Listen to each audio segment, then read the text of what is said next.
ವರ್ಷ ಆಯ್ತು, ₹1 ಬರಲಿಲ್ಲ.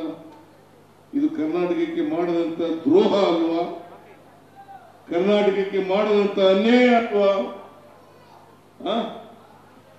25 ಜನ ಬಿಜೆಪಿಯಿಂದ ಎಂಪಿಗಳು ಗೆದ್ದೋಗಿದ್ದಾರೆ.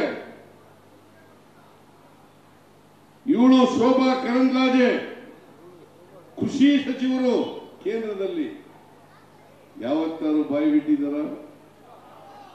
ಶೋಭಾ ಕರಂದ್ಲಾಜೆ ಬಾಯಿ ಬಿಟ್ಟಿದ್ದಾರ? 25 ಜನ ಎಂಪಿಗಳು ಬಾಯಿ ಬಿಟ್ಟಿದ್ದಾರ? ಯಾಕಂದ್ರೆ ಇವರೆಲ್ಲರಿಗೂ ಕೂಡ ನರೇಂದ್ರ ಮೋದಿ ಅವರು ಕಂಡ್ರೆ ಭಯ, ಗಡಗಡ ಗಡಗಡ ಅಂತ ನಡುತ್ತಾರೆ. ಈ ರೀತಿ ನಡೆದವರನ್ನ, ಎದುರ್ಕೊಳ್ಳೋರನ್ನ ಲೋಕಸಭೆಗೆ ಕಳಿಸಿದ್ರೆ ನ್ಯಾಯ ಕೇಳ್ತಾರ? ಅನ್ಯಾಯ ಆಗಿದೆ ಅಂತ ಹೇಳ್ತಾರ?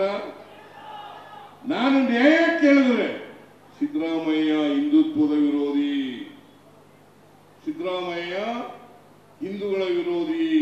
ನಾನು ಹಿಂದೂಗಳ ವಿರೋಧಿನ? ನಾನೇ ಹಿಂದೂ. ಶ್ರೀರಾಮಚಂದ್ರನ ವಿರೋಧಿ ಅಂತ ಹಣೆಪಟ್ಟಿ ಕಟ್ಟತಕ್ಕಂಥ ಕೆಲಸವನ್ನು ಮಾಡ್ತಾರೆ.